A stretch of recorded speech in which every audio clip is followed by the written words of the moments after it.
एक एयरलाइन में पायलट मां और बेटी ने एक साथ कमर्शियल परवाज उड़ाकर सबको हैरान कर दिया।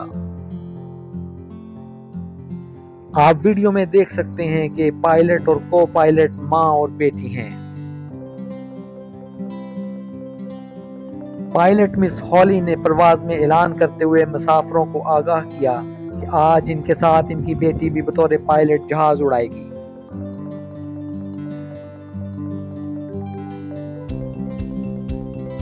मिस हॉली की बेटी ने कॉलेज की तालीम हासिल करने के बाद फ्लाइट अटेंडेंट के तौर पर एविएशन कैरियर का आगाज किया था।